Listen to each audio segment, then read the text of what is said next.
because he knew.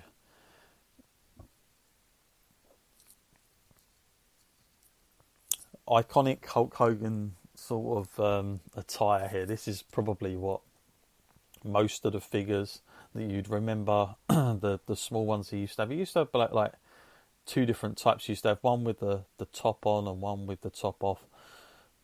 But this is where it was kind of made up from. And when you think about it, yellow boots, yellow trunks, red knee pads, and he's wearing like white wristband there. But it's not like he's gone overly crazy on it. It's very simplistic in a way. It's very colourful. Obviously, I'm not sure we would have had too many guys in that blend of bright colour, but it's certainly like, look how iconic it is now. The whole bleeding red and yellow, that kind of stuff, certainly made left its imprint. And so at this point of the match, Hogan is now selling that he's hurt his leg and he's got a problem. Maybe a different part here on Hogan selling a little bit more that he's going to be in trouble. At least they're focusing on it for now, as we see rake of the eyes by both of them. Now I would imagine that these guys, they weren't just out there just doing this stuff. They definitely wouldn't be calling this on the fly. This would have been sorted spot for spot. Knowing how Hogan probably operated, I would imagine he and Warrior's heads got together to put this together. And I can also imagine it was quite tense in trying to, like you're both trying to get your best stuff in. Nice. The only thing that used to bother me with Hogan slightly, and I know like it is his character, it's his makeup, especially when he does the whole hulking up stuff, but he's sometimes lack of ability to sell, like the whole leg thing. Is he going to hark back to that there's pain, or is this just now we've moved on after a minute? But nonetheless, he's you can't knock Hulk Hogan, to be quite honest with you, because you say wrestling, even in today's day and age, he's still, if you say Hulk Hogan, everybody knows.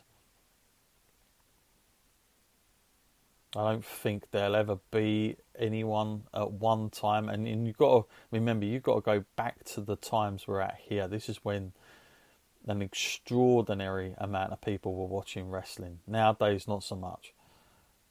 But back here, this was pop culture. This was the thing, and WWF were the only ones in town at the time, really.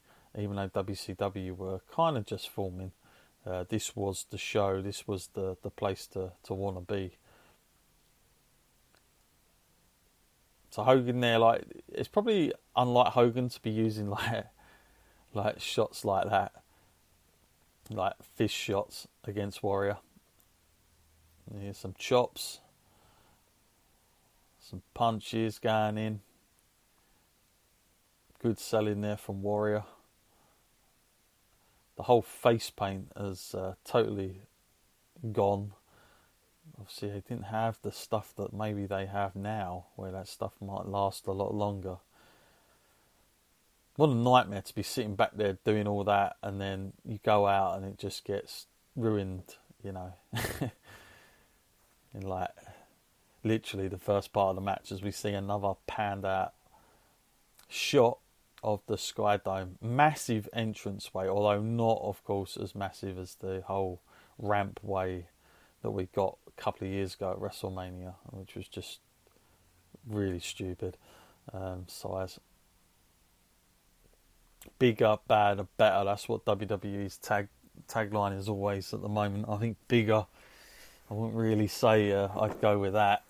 I'd use the word badder in maybe a different context to what they are now, because that's certainly a strange tagline of the way I'm viewing it. I'll tell you, when they say the word badder to me, I'm thinking something else. So now we see Warrior down, doing a bit of selling now, and to be quite honest with you, there's nothing wrong with doing this, because the fact is that this is just getting the fans exactly where they want them to be. You're waiting to hold it down, waiting for this huge pop, this huge noise, this huge roar that will come out when the comeback. And of course, you've got kind of a double comeback, because Hogan and Warrior are, baby faces, so it's a little bit tougher to do, I would say, because you've almost got to do it twice. And if you want to get like double the amount of people like set up and ready for this, then yeah, it's gonna be difficult. But nonetheless,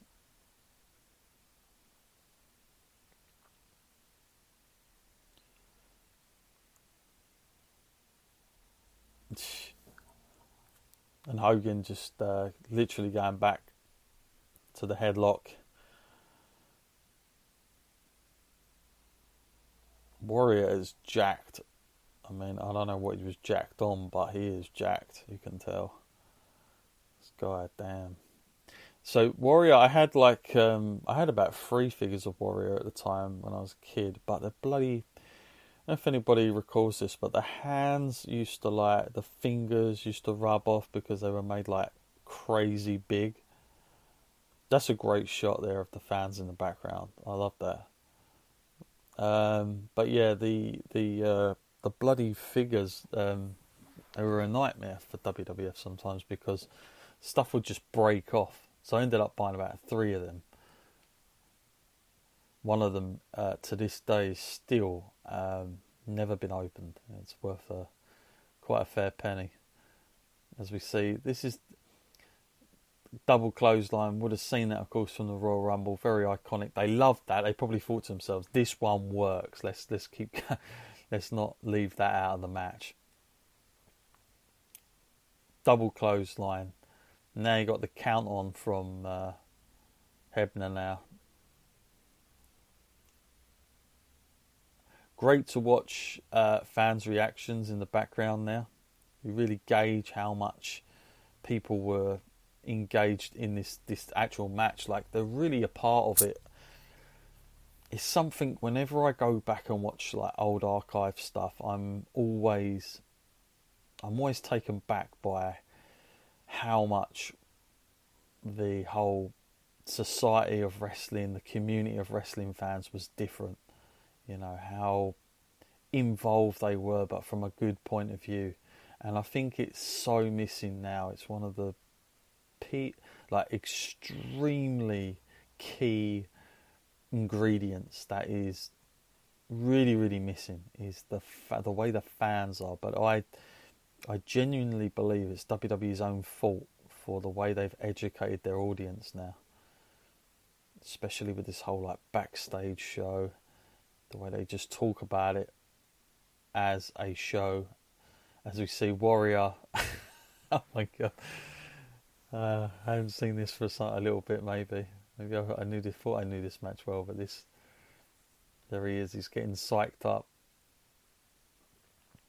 Hogan really selling for Warrior here. You can tell he wants to get this guy over. There's no sort of animosity to what's going to happen at the end. This isn't like the whole Andre Hogan moment of passing the torch, for sure. Andre at this point must have been thinking, why on earth did I let Hogan beat me for Warrior to go on? But we know Andre was not a fan of Warrior.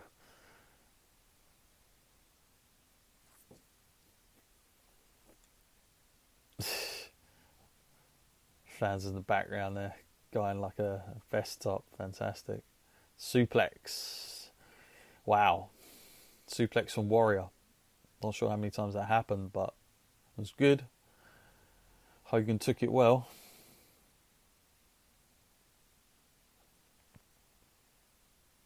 At this point, Warrior's looking like Kerry Von Erich, really is.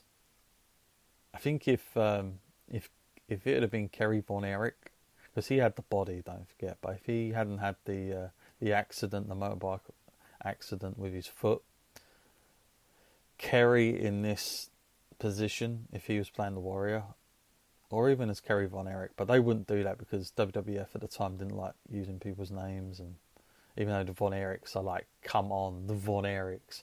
But if Von Erich Kerry would have played the Warrior, this character would have been unbelievably gone to new heights. It just would have been on another level. The promos would have been different.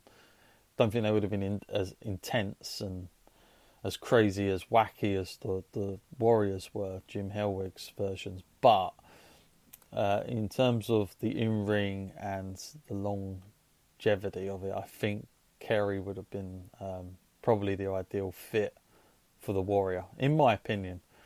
I know a lot of people will probably hate me for saying that, but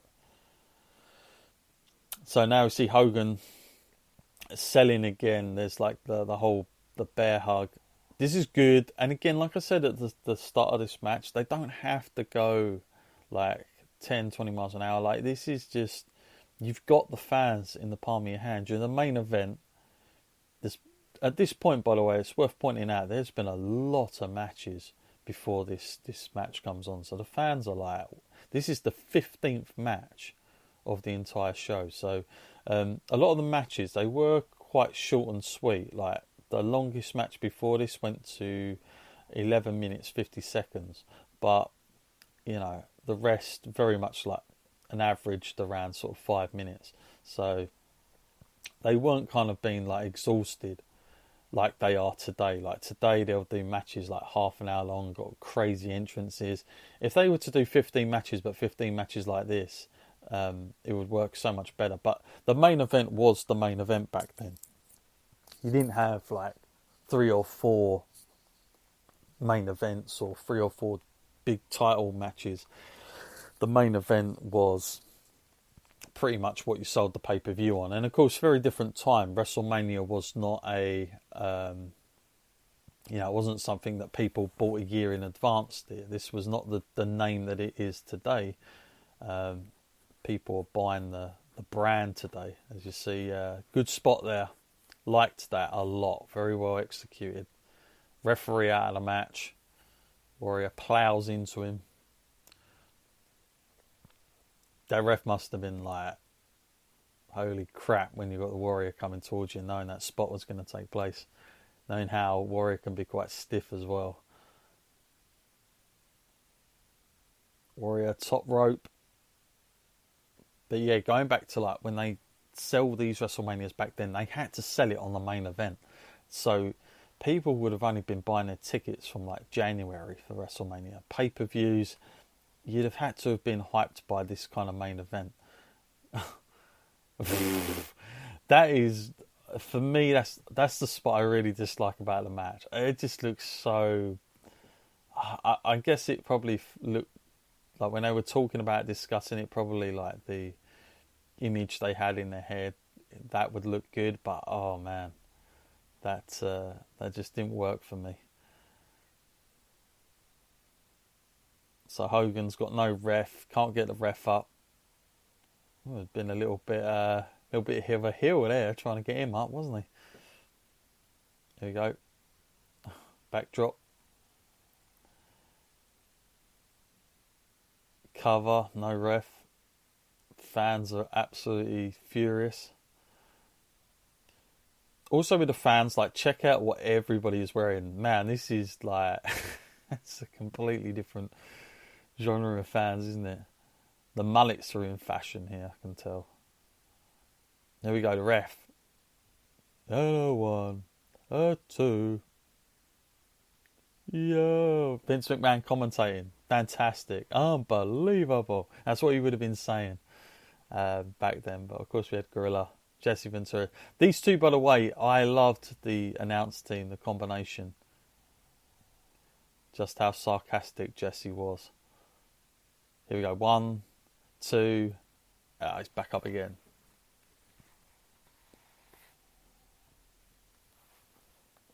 And so now fans really They know that the end is near.